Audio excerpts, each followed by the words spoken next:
I would go to a bowling alley and play poker. And the strategy was, I'll start playing poker semi-lucid and sober. And then as the game progressed, I would become more and more inebriated. And I was doing very well. I would win the whole thing out of maybe 30 people. I would win 10% of the time. I would get to the final table half the time. I was having amazing success. And I started to develop a belief system that the reason I was having success at poker in the bowling alley was because of the stages of inebriation that I was putting myself through, and then others' inability to read and or understand what was going on. And that was why I was doing so well in my mind. And this is what we do with substance use.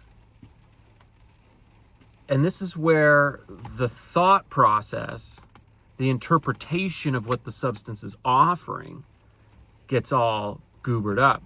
So even till this day, decades later, maybe not that much, but I still have a small part of me that resonates with that belief system that somehow if I drink, or that alcohol consumption was causal to my Texas Hold'em poker experience. And you think, well, maybe it did, and then you start running through all these things. Well, it's doing this, it's doing that. It's like, no, just stop. We have to take the value away from the substance. We first have to recognize that everything we do is a choice, and everything we do, we think about prior to doing it. We don't do anything without thinking about it first. And without acknowledging the benefits bestowed upon the substance, which can take all sorts of shapes. This is just one example. At best, you'll be deprived of the magical elixir, and then you just got to move on from it from there. The disinhibitory effects of alcohol, the most common myth embraced by government, religion, healthcare, families, communities all over the country. We're all running with this lie that alcohol disinhibits you. And you say, well, Kyle, it does. And I would say, I believe you because you believe.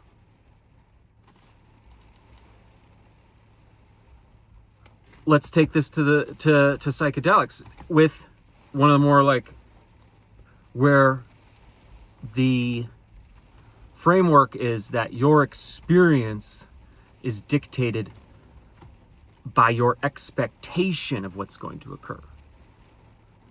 And so it's not just with psychedelics, it's with all drugs. So if you consume alcohol, the outcome is directly correlated to your expectation of what's going to occur. And then it reinforces your subjective experience. So to me, alcohol makes me a poker player. To another, it may make them a dancer. To another, it may make them calm or angry. In some cases, we'll take a substance and we'll give it benefits that are completely opposite. It's the classic example of, oh, whiskey makes me angry, vodka makes me a party girl. And guess what? Both are accurate. Physiologically, it's the exact same. But it's within my interpretation of the sensation where the power lies. And so if you're dealing with an addiction, and some people default to say the why doesn't matter. Some people default and say there is no rationale. And that's a tough road. That's a tough road. It's a tough road. And it's easier because it doesn't require analysis, and it doesn't require that to step back and say, okay, am I interpreting